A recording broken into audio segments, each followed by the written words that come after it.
Kyler Murray has been back for 2 weeks now and he's looked amazing. Over the past 2 games, he's thrown 463 yards with 1 touchdown and 2 interceptions. Now, that isn't the greatest set of stats, but on the rushing side of things, he's ran 84 yards for 2 touchdowns in just those 2 games. And if you are watching these games, your jaw would be wide open with how he can scramble around to keep plays alive. And he does this multiple times every single game, which sounds like a good thing, but really it's not. Since the Cardinals' offensive line is just horrible, Murray is forced to run around like an angry toddler hoping he doesn't tear his ACL again like last year. And as a Cardinals fan, I hate this. Murray has a talent to extend plays better than anyone else in the league, and that needs to be preserved for the big games where it is really needed. When Murray runs around for 30 seconds to then run for a first down on a 3rd and 10 against a bad Atlanta Falcons, he's truly wasting his talent. And as we saw last year, his legs can't handle doing that every single play. Going forward, if Kyler Murray is going to have a successful career, there's only 2 options.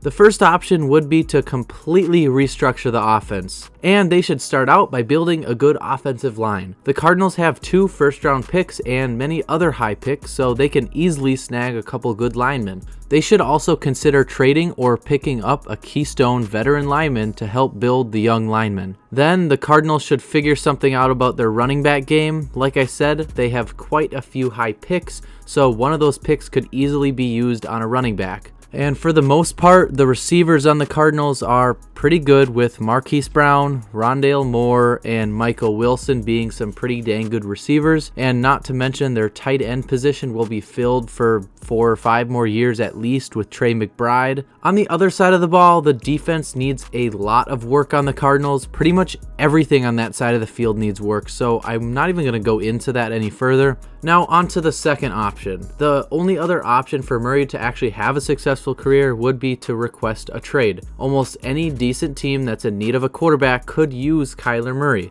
The Jets, Packers, Vikings, Raiders, and Titans are just a few that could fit that category.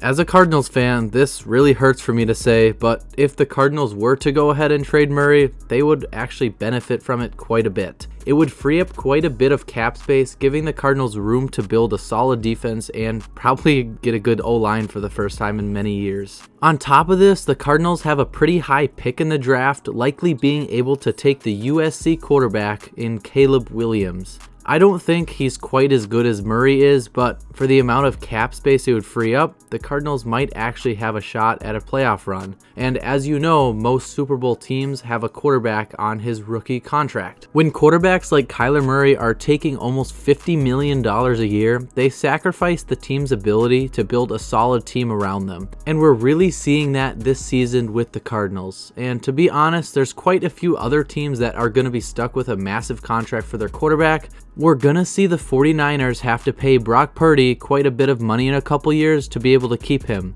And when they do this, the Niners will most likely have to restructure other contracts or even possibly trade away essential players. And this is why we saw such a rain from the Eagles and now the 49ers. These teams can build solid teams around quarterbacks on rookie contracts. Kyler Murray needs to request a trade or reconstruct his contract, otherwise he and the Cardinals will never have a successful season or career. If you like this video, I think that you would love the video I made about the highest paid players on each team. Click the video on screen to see who each team pays the most.